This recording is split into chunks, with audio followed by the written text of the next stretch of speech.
Hello everyone, welcome back to this episode, and today we will be talking about conditional statements.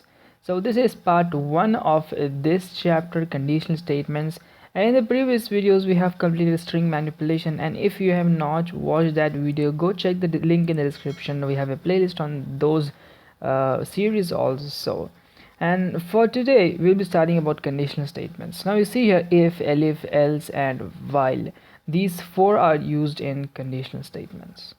And today we'll be learning about the left part, that is if and else, and the elif and while we'll be learning in the next video. Let's take one example that it is a result day, okay, and this boy, his name is, let's say, John, and his mother, okay. So result day, and this boy comes from school and he have got his percentage, okay, and then he just have arrived at his house, and his mom is like, if he gets above 70% then he gets a new phone, okay. But we're not going in the story in detail. Let's kick out this boy and then let's get these points. Mom is like, if he gets above 70% then he gets new phone, or else he's not going out for a week, okay. So this is a criteria, this is called a condition. So from that we get the conditional statements, means we are putting some condition. So mom is having a condition, if his marks are above 70%, that if his percentage is above 70%, then he gets a new phone. And that's a condition. If that occurs, he gets a new phone. Or else is also a condition. If nothing happens, if the condition does not happen, he's not going out for a week. So else is also a condition. So let's see this if statement. Actually what we do is, first of all, in the first line we write if and then the condition, okay. I'll explain you how to write the condition, and then we put this colon. Once you put the colon and press enter, there is an indent created, okay. I'll show you what's indent, and then we can write any statement we want to be executed after the condition is satisfied. So statement 1 and statement 2 will be executed once the condition above is satisfied, and then we can write else with a colon, press enter and type the statement you want. Now you see here, if condition does not occur, which statement will be executed? The statement, not statement 1, not statement 2, but statement, if the condition is not satisfied. But if it is satisfied, the condition is satisfied, statement 1 and statement 2 will be printed. And you can see here, this part is called indent actually. Now indent is, I'll explain you later on. And you see that if occurs, then this part goes, and if else occurs, then this part gets executed. I hope you are thorough with this. Let me show you one thing. If condition statement 1, statement 2, else statement. Now if we join this with this criteria that the mom had given, if he gets above 70%, then he gets a new phone, or else he's not going out for a week. Then let me just separate this here, and yep, if marks greater than 70, all right. And then we put the colon. You see here, marks greater than 70 is the condition, and then what is the statement to be printed? Print, you are getting new phone, all right. So just printing this, you are getting new phone, okay. But what if it does not happen? So for that we're going to use else, and then the statement, print, you are not going out for 1 week. Take note that it's printing if occurs and this happens, and if else occurs, this indent happens. One important thing, do not forget to create the input variable function before if statement, okay. So before the if statement you need to type this one right over here, marks is equal to integer input, enter percentage, all right. So that's why you use something here, if marks greater than 70. So marks is a variable in which the input would be given, all right. Now let's see. In if statement we use colon.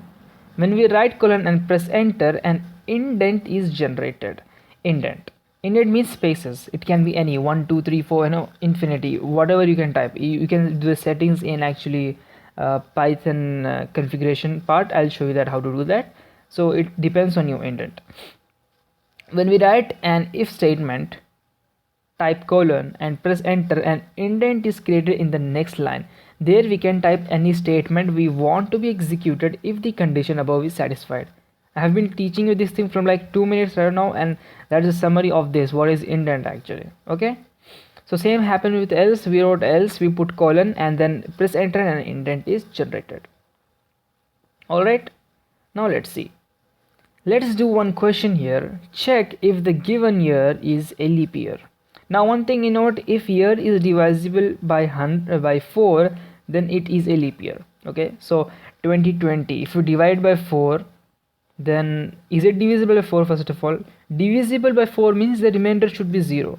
If I do like 220 divided by 4, is the remainder 0? If yes, then it is a leap year. That is the concept here. Let me show you let me show you the program here.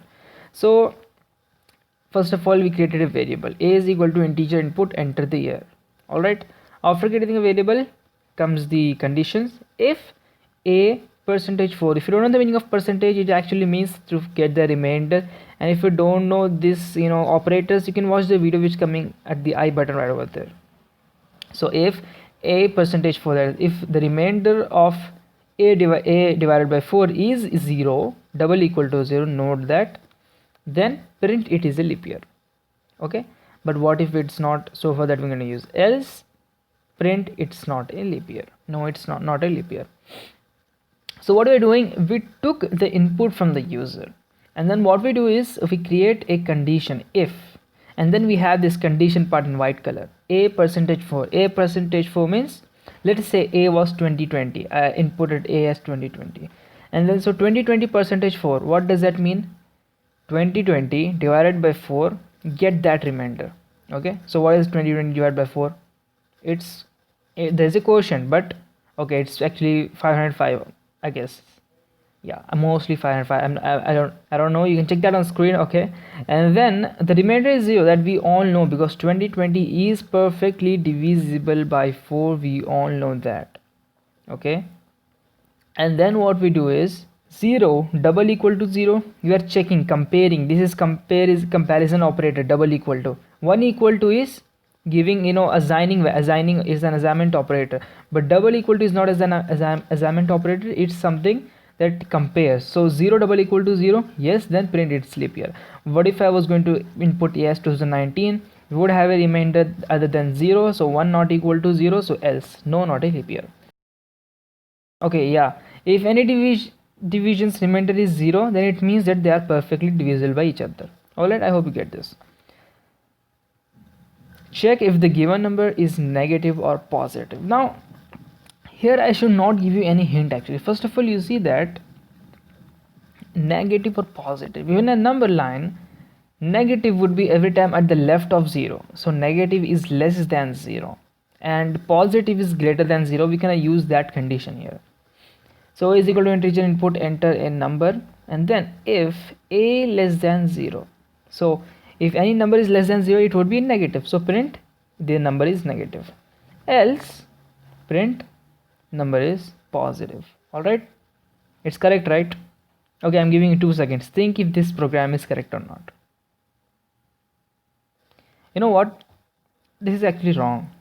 Let me show you why. All right, so I'm in shell, I'm in Python, and I have pasted the same program here. You can just rewind and check if there's anything different. No, there's nothing different here, it's same. Let me just run the program and show you why this is wrong actually. All right, so okay, first of all, let's take -2. Number is negative, we are happy, but I will run it again. Okay, let's say any positive number, 87, number is positive. All right, but you see that there was a flaw in this program actually. What if I type 0? What if I type 0? Number is positive, but we cannot assign because 0 is neither a negative number nor a positive number. So there is some misconception here actually. 0 cannot be a positive number. Now why did it give me positive here? Number is positive because I wrote here simply else. So anything that's not less than 0 is going to print positive. So 0 is not less than 0, so 0, and then all the positive numbers were given positive. So how to correct that? Let me show you. So let me just change this program, and then a is equal to integer input, enter a number. If a less than 0, print number is negative, but here comes the change. I'm adding another if statement. If a double equal to 0, so if I input a 0, if I input 0, so number is 0. Here is the part, and then else, you can add else here. You can add else, print a number is positive. All right, so you see here completely from this you understand that we can add many if. We can create any if, how many times if we want. There is no like rule that first we should have if, then we should have else. No, it can be anything. All right, So is equal to integer input, enter a number. We had a condition of if a less than 0, print number is negative. If a is equal to 0, then print number is 0, or else print number is positive. There is no other possibility. There is only going to be positive numbers. So this is correct. Now let's summarize. There is no restriction on to how many if you write, and then just never forget to put the colon after finishing the if condition. So after if condition put a colon, otherwise there is no indent created. It is not compulsory to add an else statement along with if every time. Very important. So many people will have this misconception: if I write if and then I should have also write else, like we do in some other programming languages. For example, in QA basics, which is very easy, after if we should write end if, so we should close the if. So similarly, people think that okay, writing an else actually closes the if. No, if you simply write if, it's not a problem. And then instead of writing else in some programs, you can even use if statement. For example, this program, leap year program, the same program is here. So instead of this else, I can simply write something like if a %4 not equal to 0. It's same, there is no difference actually. Because why? I'm just giving the opposite condition of the first condition. A %4 double equal to 0, and then a %4 not equal to 0. That is same as else. Alright, so that was the end of this theory part, and let's go to our Python file and just do some questions based on this chapter if, and let's see. So I have a question here. Write a program to ask the name of Microsoft's CEO. Okay, this is the only question I'll be doing in this video. Okay, so please make sure you watch this, because here I'm going to bring some string manipulation here. Okay, so watch this video, watch this part now. Write a program to ask the name of Microsoft CEO. We all know who is that guy. All right, let me just write his name in the bracket. Okay, we all know it's Bill Gates. Everybody know that. Okay, so first of all, what we have to do, ask the name. From the word ask, you should know that we should take the input. So let me just create a variable name is equal to input. Don't write integer, we are just taking a name here. So yeah, and then we're going to type here, okay, name of Microsoft's. Once I've done that, it is going to prompt me. Let's run and show you the program, how it's going to come. Okay, it's going to come something like this thing, name of Microsoft CEO. Okay, just kill this program. Yep. So what next? If, all right, we have to put the condition if name double equal to, create a string, type the name Bill Gates. Okay, put a colon, enter, and there is an indent here. I'll show you how you can manage the spaces you want. And then I'm going to type here, 1 minute, yeah, name, print, and then if it's not, else. So you see here, when I just press enter here, it's following the same indent. So if you just want to exit, press 1 backspace and then type your else, and then print wrong. Okay, so simply wrong. Let me just run this program and show you if it works or not. So I'm going to type here Bill Gates. Good job, correct answer. And what if I type, let's say Trump, any name, random name, Trump? Wrong. Okay, we all know it's not. Okay, but there's one flaw. There is also one flaw in this program. What if I write Bill Gates? Wrong. Why is it giving me wrong? Because the Python is tending to understand that. Let me just make stuff like this. Yep. So Python is thinking Bill, capital B, capital G should be there, but there's no capital B, capital G. I wrote everything in small. That does not change the name, right? The name is still the same, Bill Gates, but what happened, the case are different. So this program has not been programmed in such a way that it understands what is there. So how to make it understand? Use your logic. Whenever I'm going to take the input, actually what I'm going to do is I'm going to create another variable. Let's say u_name, updated name. Let's say updated name is equal to, what I'm going to do is name dot lower. Okay, I'm going to lowercase all the characters there. Okay, and then what I'm going to do is I'm going to change this here to, Bill Gates. So what happens here actually if whatever I type here, even if I was let me just show you, and then I'm gonna say here print. Okay, let me just run this program, show you. Name of Google CM, Microsoft CM. I'm gonna type any random name. I'm gonna type any specific name. I'm just typing some random KIU. Okay, so you see there is one. There are two uppercase and two lower cases. If I press enter, and you see here I write a command to print the U name. So what happens? They got lowercase. That's the thing happening here. So whatever I type the name as Bill Gates, it will be lowered and it will be automatically compared with this. And already I have entered the name of the Microsoft CEO as the lowercase Bill Gates. So let me run the program. Now if I type here Bill Gates, you see that this Bill Gates does not match with this. But wait, 1 minute. For type here, I have to change the variable. Yeah, now we can work. Let's run this again. Yeah, so what I was typing, Bill Gates, correct job. Okay, and then just remove this part. Now you're understanding actually what I did. So you see what I did, I lowered the name and then I used the updated variable to compare with this Bill Gates, because we know that it's going to be changed. What if I was to write here upper? I could simply write here upper, and then I could have changed all of them to capital Bill Gates.